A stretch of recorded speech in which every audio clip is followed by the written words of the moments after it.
rebooting everything. Right. Welcome to In the Zone. I am Craig Zimmerman, and we'll run this through and see how it goes. This is In the Zone number 81 and 82, and the first time ever, two people at the same time. Welcome, Paul and Laura Merchant. Hi. Well, thanks for having us. Yeah, so, you know, both Paul and Laura, a lot of people around town in Marine City know you, but they may not know where you came from, where you went to school, all these little things here. So I'll turn to Laura and say, where were you born and raised? Born and raised in Detroit. Okay. From there, moved to Sterling Heights. Went to school, high school, Sterling Heights, and then went to Oakland University. Okay. Got my degree in human resources with a concentration in early childhood development. So I was actually a preschool teacher starting out. Always involved in small business. My dad and my mom were both immigrants from Italy, so I am first generation Italian. Okay. And my dad owned a business, and we all kind of had our hand in helping him. And so I'm going to back up. I'm going to back up 3-4 steps because I'm always interested in the stuff that nobody cares about. Okay. Like, okay, what part of Detroit? 6th and Hoover. Okay. Yep, went to a Catholic school there and then moved out. What was the name of the Catholic school? Our Lady of Good Counsel. Okay. Our Lady of Good Okay. Counsel. So Okay. moved out in '76 and then went to Sterling Heights and graduated from Stevenson High School. Stevenson High School. Yep, Okay. Stevenson High School. Okay. I'm not going to give you the year because then it will give you my age. No, graduated in '81.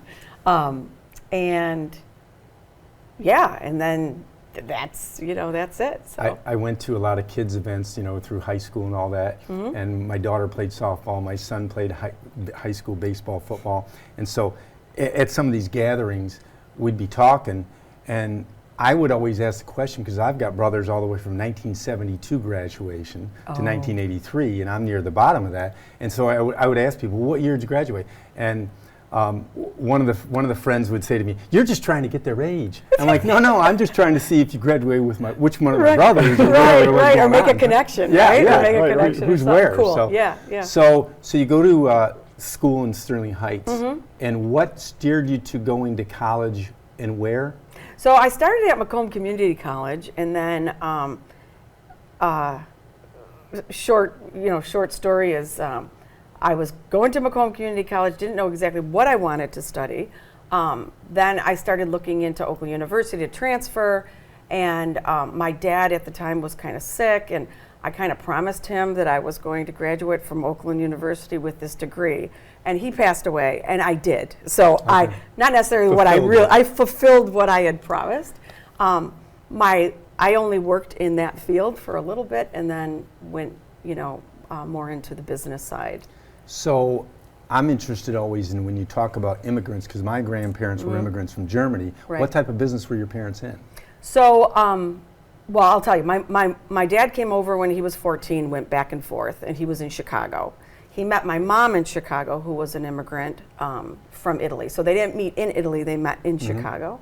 And my grandfather had already established himself in a business, and everybody that came from my dad's town sharpened knives. They had a knife rental service, so they rented knives to various restaurants and supermarkets all over. So any state in the United States that has a knife rental service, they're probably a relative, or they came from the same area of Italy. And what was the name of that business?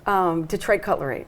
Still in business today? Yes, yeah, Okay. it still cruises around. Yeah, they still cruise around. Is the trucks do. it still a member of the family or no? No, Okay. no. So what happened is my dad ended up, he couldn't stay in Chicago. He married my mom, couldn't stay in Chicago because his brothers and his dad would become competition. So he opened up in Detroit.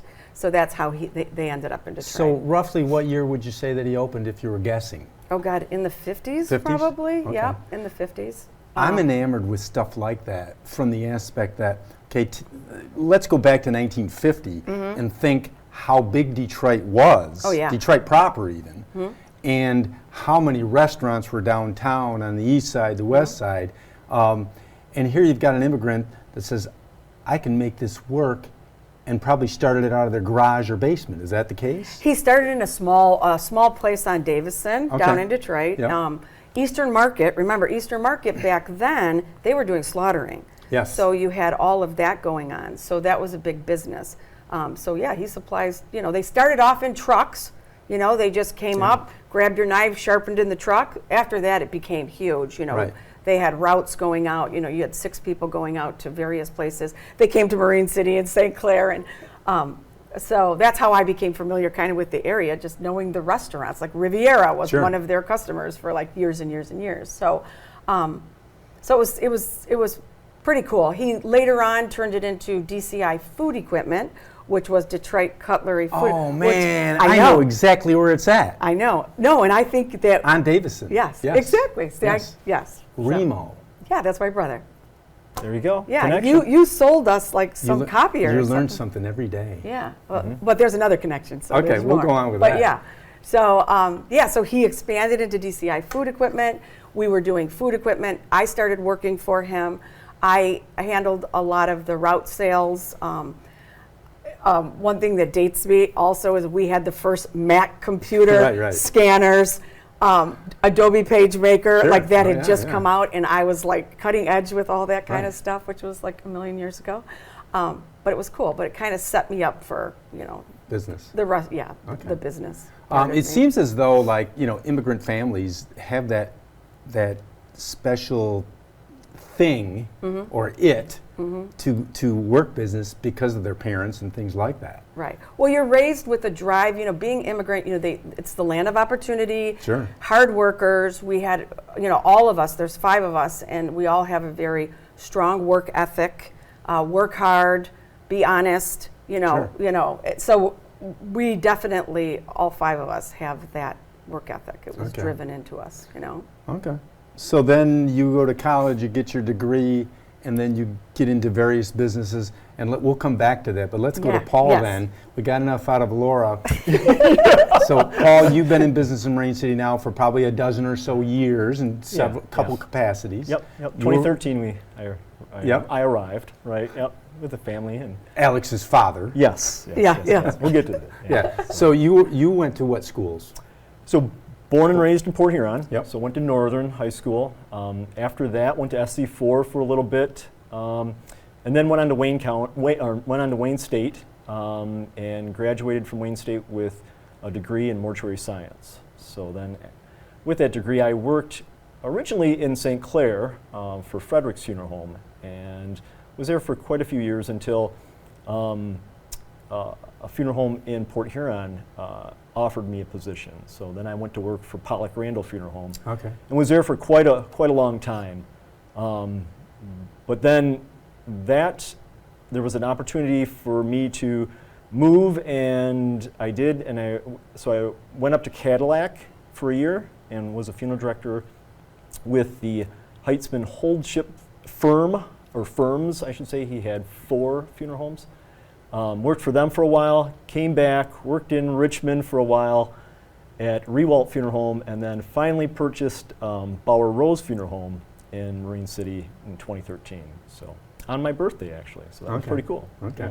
Yeah. Which that's another business that has a long storied history Yeah. with the various owners over the years. Yes. Of which my family knew most of them, dating back to the probably 1930s or so. Okay. So Bernard and Bernard is sort of a legend absolutely around town for many things. Never met the man, but heard wonderful Oh, things yeah. about him, and lots of stories. Oh yeah, Lots of stories. Bernard for a lot of years played Santa Claus in town, and if you saw a picture of Bernard, that sort of fits. He was a big jolly old guy, Yep. and ho ho ho, and Right. Yeah. Seen a few photos of that. We're in the bandstand actually in front of Old City Hall. Okay. He was there with some elves. He was one of those guys too that, and I'd like to get some people that maybe are older than us that remember him as a, say, middle-aged guy, because he was quite jovial and always had a one-liner or a joke. Right. And it was almost like when I was a kid working at the meat market, you'd wait on him, Mr. Rose, and you wouldn't expect him to come across with a quick one. Right. He's a funeral director. Right? Yeah. So in that, when I did that purchase, became met Bob Cameron. Yes. So and Bob worked with before him and- and alongside him, and so Bob would relate some stories to me about certain things. Yeah. Yeah, and just, you're right. It sounded like Bernard had one-liners and had quick comebacks and Yeah. was, could sing and Right. jovial, the whole thing. Yeah. So, yeah. And that house there that the funeral home is in is quite the storied house. Yes. Yeah. And yeah. you did a lot upgrading it and bringing it to life, we'll call it. Right. So there were, definitely updated the interior quite a bit. Wanted to make sure the McLeod family was Yeah. recognized. So so Joe Donnelly did the painting on the outside, and he was with us for an entire summer. Yeah. So I think we broke him because he handed in his paintbrush at the end of it and said, "I'm never doing this again." Right. But he was there. I swear to God, he was there all summer long, and painting the outside. The place was huge, Yeah. bigger than you would expect, and just great. Well, the connection there is Joe's wife Yes, is a McLeod. is a McLeod. Yes, And right. her grandfather. And I've been in and out of that funeral home since I was a kid. So, when you uncovered Pierce's Signature writing- on the wall, and yep, and then Sydney's mantle over top Right. of one of the garages. He has a mantelpiece or Right. the top, which was painted white, and for all it, and we decided to let's highlight it. He's part of this too. So, it's a lot of history, a lot of rich history in that the Beautiful house. house. Yeah, beautiful house. Yeah. really And is. what's interesting is that, like, as a local growing up there, sometimes you go, funeral homes there, whatever, and you're just busy in your day. But you look at it today and the condition it's in today, and the fact that you or Mr. Camrod or Mr. Zajac or Bernard Rose didn't go and put vinyl siding up. Right. Happy for that today. Yeah. Yeah. Yeah. For the look of it and everything. Very interesting to see that. So I'm going to throw a curveball at you. Okay. Moving to town in 2013 was there was sort of an aura behind it. Small town. Oh, got a quarterback coming to town. Come down. Yeah. So How was that on your? How was that on your end? Well, coming into town. So Alex had met the team. We had gone to, I would say, kind of like a camp or something Sure. like that. Met a lot of the guys there. Kind of got a little bit of friendship was established. So when we did come to town, he was kind of received very very well by the Yeah, team. Yeah. But at the same time, you would hear, "Oh, he's going to take us to states," Right. and we're like, "Oh, but he's coming from Northern and they've never won a game." And so how's that going to happen? So it was the perfect, it was Yeah. like the stars aligned because between, him and Pete and Matheson and just their huge O-line that Right, year, right. they were able to do it. It's sort of like something you would see in the movies. Absolutely. True. Quarterback comes to town. Yep. A lot of resting on his shoulders. Yeah. Yep. You're new in town. You're running a business. Yep, we thought if we lost, pitchforks and torches were coming out. In Because fact- that was how dedicated, Marine City's like, "You're doing this."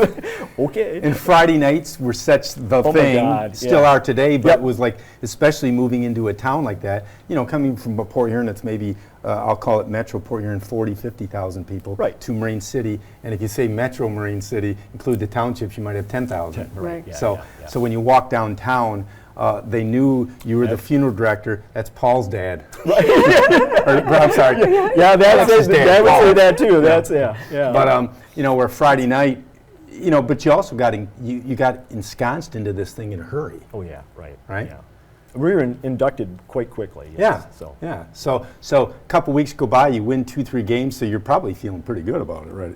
Well, the Richmond game that start that season off was kind of hairy because there was at the very end it was put 5 seconds more on the clock and we're like, what are you talking? So and then they there was a chance for them to win, but we held them off. So. And I'm always enamored with the issue of you can't remember what you had for lunch yesterday, but you can remember that Yeah. exactly. Isn't that funny? Exactly. Yeah. Different points, Yeah, different amazing. Yeah. catches, different things. Right. Well, that Um, was that was a highlight. Oh, yeah. Year. So Yeah.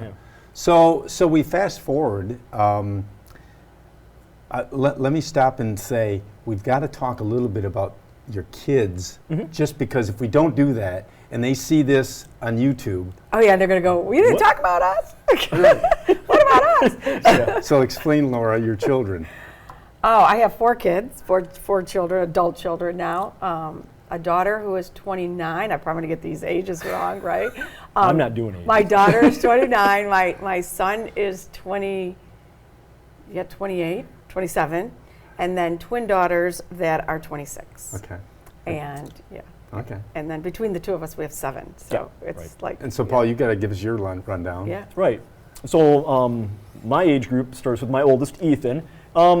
Ethan was off to college when we moved here. Yeah. So a lot of people didn't Don't even know really him. know Right. Ethan, but yeah. So Ethan's my oldest, and then I have Alex, who is the quarterback, and then my daughter Annie Lise, Yep. and she was on cheer that year, Yeah. so she got to go to states along with them, and that was big for her too. There's a funny little story about her senior year, but where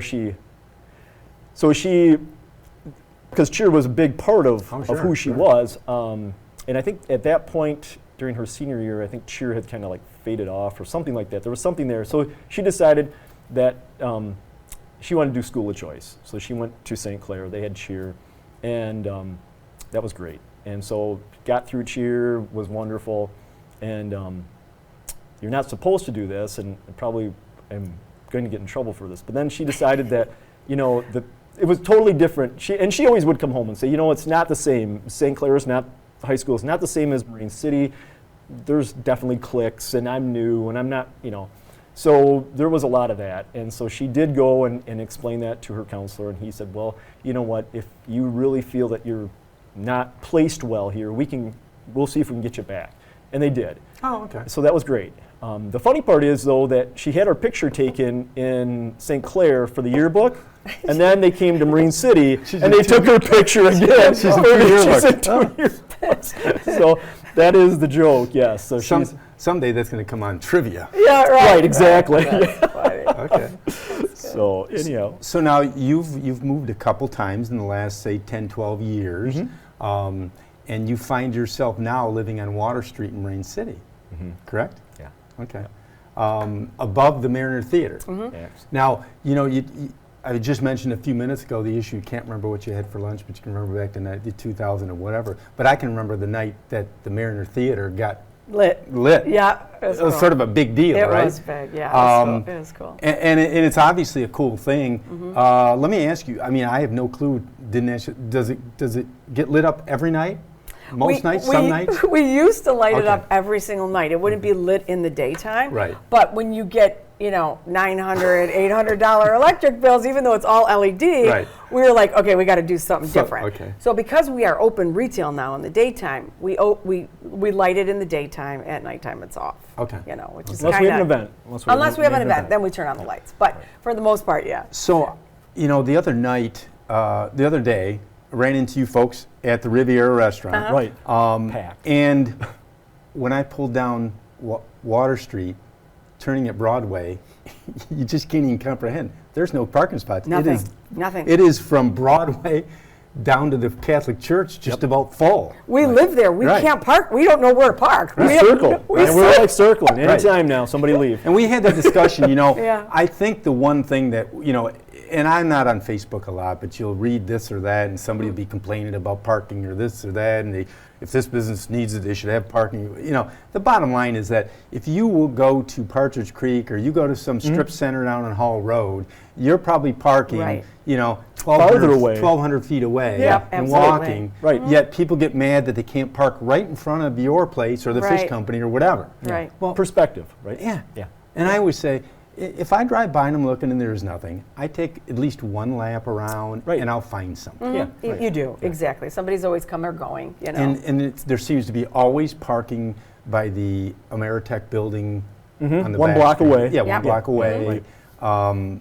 On the one-way streets, maybe a spot or two. Yeah. But it's not that big a deal. No. And it's a good problem to have. It is. Oh, yeah, That's absolutely, what yes. everybody's always said. It's a good problem to have because Yeah. there were times that Oh. you could have parked wherever you wanted. Run a bowling so, ball down. Exactly. Yeah. So, Right. yes, it's a good problem to have for sure. And so the Mariner Theater was basically a theater back in the day, and I don't, you know, I want to say when I grew up in the 70s, Might have been a plaza already. yeah, I closed, think maybe. early 70s probably Okay. turned it into like those little mini mall-ish. Yep. Mhm. Yep. Before, I can remember going to a movie there as maybe late 60s when I was a young kid, but then it became this little mini mall, and then it sort of was a hodgepodge of a few things. Right. And now it's all been rehabbed.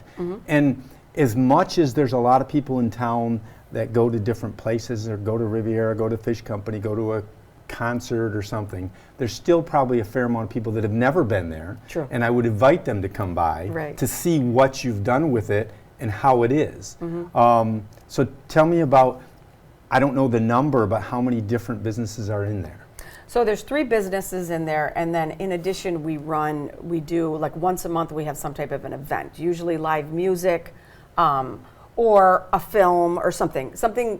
We try to do different things, just because we're a little quirky. We like to get, you know, Sure. we bring in some big names. We have people from Australia. We had people from, you know, the UK. Like we bring in music that you would hear more if you go to like Grand Rapids or Detroit or something Sure. like that. So the fun thing about the Mariner is built in 27, had a lot of lives. So it started off as vaudeville, became a movie theater, then turned into a plaza. They gutted it, turned it into a plaza. From there, it turned into office space. Yep. So when we kind of were figuring out what do we do with this place now, I said, why don't we just kind of do it all? Everything the Mariner's ever been for almost 100 years, let's just do it. So we have the retail, we do the events, we have office space there, you know, and then we live there too, you know, because we have the apartment. But so it is a cool place. We get people in from all over the place, and they're just like, okay, this is a hidden gem. This is amazing. You know, the fact that you did this with this old building, you know, so we get a lot of that. And then the people, it's a very intimate setting. So when we have our events and there's 48 seats or 62, that's, you know, maximum, they just love it. You know, we have people that can sit on stage with a performer. We Sure. had a piano duo that has studied, that has performed throughout the world that came in. And there was like 16 people around, and then some people in the, you know, in the theater seating, and they're like, okay, who does this? Like, Right, this is right. amazing, you know. Right, right. We put in 350 candles, you know, remote control, you know, we light up the stage.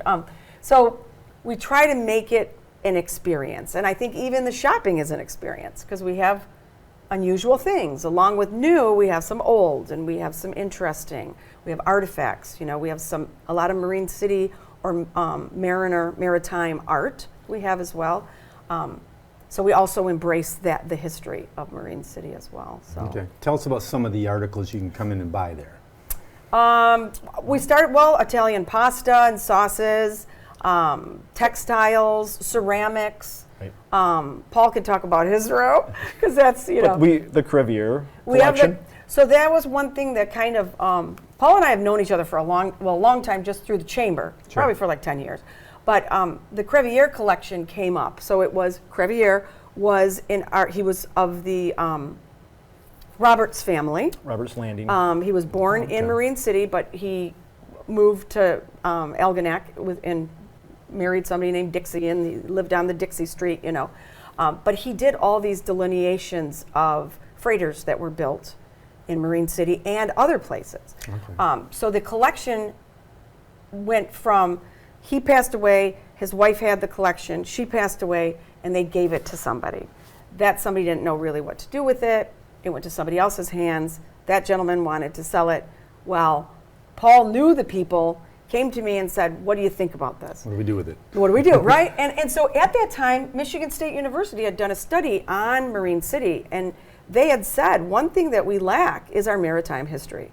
So I thought that was a great opportunity to kind of embrace that. So I bought the collection. The problem was, I thought there was like, 50 original pieces that I needed to worry about, but there was like 130 that needed to be framed. Now what do we do? So exactly, so this collection that cost this much, just like, let me just tell you, the framer in St. Clair was so happy. So now explain what these pieces are. So they're delineations of ship models, and so it's a two-dimensional image. So it almost is like an architectural drawing. Okay. And they're very detailed. and they're about 18 by 24. They did make copies, Okay. and they did savings. Federal? Federal Savings Bank. in here. Mhm. So they had those, but we have the originals. Like we have a lot of originals. We do have prints, but a lot of the originals. So But the interesting thing about Frank is that he had macular degeneration. So he was- So he could only see out the side of his eye, and these things are like spot on. Yeah. It's amazing when you hear his story. And so are they of ships that we would have known that have plied the lakes in the 20s, 30s, 40s, 50s? So even earlier than that. Okay. Yeah, So okay. some Right. date back to the 1800s. Even I don't think there's any 17. Maybe a couple 17s. So paddle wheels, tall ships. Okay. Yep, um, everything. So you had like the Pearl. We don't have the Marine City, but there was the Marine City. These are like side paddle steamer Sure. type ships. But they're just cool. Yeah, And so when people see them, it's a way to start that conversation about, did you know Marine City used to Build build boats. Well, and that's- wooden hulls You and talk go to about the museum? The McLeod family was Exactly, in yes. shipbuilding. Yes. Yeah, So, absolutely. yeah, Yeah. I mean, the stone, a lot of people probably that are not from here originally don't know that the Stone Yards was a shipyard back in, Exactly, I'm yep. guessing, late 1800s? So- okay, Yeah. you Yeah. probably know the dates better than I do. Yeah. Fascinating in the sense that some of those pictures you see of Bell River with Yeah. ships in it. With ships in it, and, right, and it's yeah. not like 5 ships or 10 ships. No, I mean, if you literally counted them, many dozens of ships. Oh, yeah. Yeah, Yeah. along It's the edge. amazing. Yeah, Yeah. yeah. As a matter of fact, our museum in town, it has that diorama, Yes. and if you see it, you're shocked that that all went on the Bell River. You know? Right. So yeah. So, but we're proud to be able to preserve that history and be able to talk about it. And a lot of people come in and, we sell them, and sometimes we don't. But it opens up a lot of dialogue, and Sure. we make sure people understand that Marine City, was, a hub for building wooden-hulled ships Well, for a and long time. if you went through some of the older homes in this area, especially on the water, they have or have had some of that in their homes. Absolutely. Because back, Grandpa maybe sailed in 1930 and 40. He brought things to him, and it's handed down. So Yes. everybody's seen some of that. Yeah, exactly. Yeah. So, Yeah. very cool. Yeah. So, are there people that rent in your space? Yes. So yeah. so my husband Brett. No. No. So Paul does have a spot. I have a spot. And then Blackbird Boutique was located in St. Clair. She moved down in February, and so she has 2 of our spots. So we have 4 spots, for rent, I guess you could say. So yeah, she's got great. She has clothing. She has home accent things. But she's just a dynamo. She's fun. We love having her Yeah. there. She's Heather- just fun to work with. Heather Bernhardt. Yep. She brings in her little boy. Well, sometimes both of them. She brings in her kids every once in a while with her Okay. too. And but yeah, she's a joy to have there. Oh yeah, absolutely. Yeah. Fresh ideas sometimes, things that we've never Keeps thought us about. going. Keeps us going, yeah. And Really- she's really younger. helps. She's younger than us too. So her perspective, like the way she does YouTube, posts, Right. and the way we or Facebook or posts and Twitter the way or whatever, she does, TikTok, yeah. it's different. And so it's nice to see that younger perspective too. Right, Right. They also make it look very easy, right? Oh my gosh, God, tell me yeah, about yeah, it. I it's know. not. I know. That yeah. is true. That is true. So, Any events coming up? September, right? Italian night. Italian. We have Italian night, which is an Italian film, Italian food, Italian usually dessert and drink, and we have fun. And we usually don't tell you what the movie is, Okay. but we make sure whatever it is, it's kind of lighthearted. We did our Irish night. They usually always sell out. These are the types Yeah, of things those, that yeah, always sell out. right. And then we have jazz coming in. We have Violinist. a violinist coming in. So yeah, everything's on our website and on our Right. Facebook page. All of our events are Okay. there. Yeah, so a lot of the movies are connected to an event. So Yeah. I guess, Yeah, we're not just showing any movie. Yeah, we're right, doing right. event Yeah, theme. so Irish type. night has an Irish theme movie, Yeah. Italian night. If we do something for Halloween, it's, a Even little- Mamma Mia was like that. Yeah, Mamma Mia too, Yeah, right, yep. fundraiser. Food and drinks. Yeah, food, Yeah, drink. okay. Yep. Yeah. All So the included. food would fit into that whole thing. Oh yeah, it's Yeah, yeah, Italian. right, yeah. If it's Irish, it's going to be different than the Italian because the Italian Exactly. food's going to be pasta or something. Yeah, Right. the Irish, then we had in- Irish stew. It was done Always- by Nyman's Nyman's. Catering. It was In delicious. Marine City, they did a beautiful job. It was Yeah. amazing. Yeah. And so how many people will be in a 48. We can only 48? fit 48 for Yep. that because we have 48 seats. Yep. Yep. So we've done murder mysteries. What else have Yeah. we done? We've done Magician. Magician. We have Can't a forget great the magician. magician. Yeah. Yeah. What so. about the? I'm not necessarily interested in it, but I find it interesting to see it. The Comic-Con things that you've things, done. right? So that's more towards me. Yeah. Okay. So, so my store, Blackguard Reserve, is kind of if you were to take a Comic Con and a Renaissance Festival and jam them together, and so that's so there's comic books, there's fantasy things, role-playing games, tabletop games that we sell in there, but they're all vintage. So nothing is new. Might be new to me because I haven't seen it before, but it's all things that have been mainly from probably the 80s, 90s a little bit. So even the comic books we try to keep on the more vintage side. So, a lot of people probably don't even know what Comic-Con is, but Right. comic book related. Yes, and anime and cosplay. So yeah, we had Comic-Con several years ago here at, which is now Harvest Church, but then it was the Knights of Columbus Hall. So what that is, you invite vendors to come in, and special people, special well-known people to be a part of it, and that gives the public an opportunity to come in if they're collectors or if they're involved somehow in the comic industry. And they dress up. Yeah, dress And up they in dress there. up. So dress up as the Dress up, yeah, cosplay, dress right? up, yeah. So Right. So a lot Spider-Man. of oh, it can be Batman. anything. Yeah. Their All own, those. Whatever. Yeah. So we did have a costume contest for both adults and kids, and that's fun. So some of these outfits are quite elaborate. So, Sure. mhm. Now, did some of that revolve around Maritime Days one year or something? Did we do one? I don't remember. one I year thought- with them? I can't remember. Maybe, or unless it was Very a Comic-Con close. event. Maybe it was very close. Okay. Yeah, we have had a couple of them that were outside. So we help with Maritime Days last year and this year. They do a superhero Parade. Yeah. and a princess parade. So we help with that, and so the kids all dress up, and we Right. give them a prize, and somebody wins, and it's Okay. cute. Yeah, it's cute. Yeah. Okay. So- Let's switch hats and let's go to Chamber of Commerce. You're involved in that. Yeah. So we. I think that's how I actually met Paul.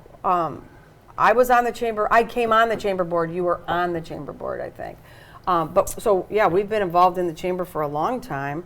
And then I was president for about 6 years. Then I went to treasurer for about 6 months. And then the seat opened up again for director. And usually as president, you're training the director or dealing with that job. So this time when Chris left, Chris Patiglio left to open up, the Sweet Tooth in St. Clair, we kind of talked about it. I said, instead of training somebody again, I'm just taking the job. Okay. I'm just going to do it. So we have a great board, great president, who's Cheryl Ross now. So it's great. And I get to, I love business. I love businesses. I love small business. I like helping Marine City prosper, whatever I can do. Sure. I have a great relationship. Our chamber has a great relationship with the city. We collaborate a lot on things. We're always trying to represent our businesses and make sure that they're being taken care of. So I like the role. Okay. I'm enjoying it. Any events coming up with that? So we do have our golf outing. So we have our 8th annual golf outing is September 20th. And then we have, now you just stumped me because I think it's September 4th or Okay. 6th or something at your place. Okay. So we're going to have our Let's Connect and Grow Together event, which is a great event. And I already have the SBA's coming, the SBDC is going to be there, the EDA. So it's a great place for businesses to come together, get to know each other, but also learn. Learn what the city's doing, learn what's available in the county, learn just, the more, the more you start talking to people, you realize that you make connections and you just never know when you might need something or, The chamber office is now in what I'll call the old bank building, but a lot Yeah, of people don't which was remember also the real estate building, Right. Yeah. So it's yeah. across from Riviera. Yep, across from next Riviera. to the post office. Yep. And that's where the office is housed, correct? Yep. Okay. Mhm, yep. And so let me ask, with your events either at the Mariner or your chamber, How long in advance are you looking? 6 months, 12 months? Some of them. So the events at the Mariner, we try to get our schedule out, a year in advance. Sure. But we've been adding in because what happened is all of a sudden we've been discovered by these representatives for, like, let's say acoustic guitarists or whatever. So they're contacting us and saying, okay, we have this person, are you interested? Whereas before we used to hunt for Yeah, people. right. Sure. Now it's like we have to say no to people. Right. Oh, okay. So Very we're good just problem to have. yeah, which is cool. So yeah, we'll usually a year in advance. The chamber, there are certain events we have that are already on the books. Sure. Maritime Christmas is a big one, first weekend of December. Our golf outing, a big one.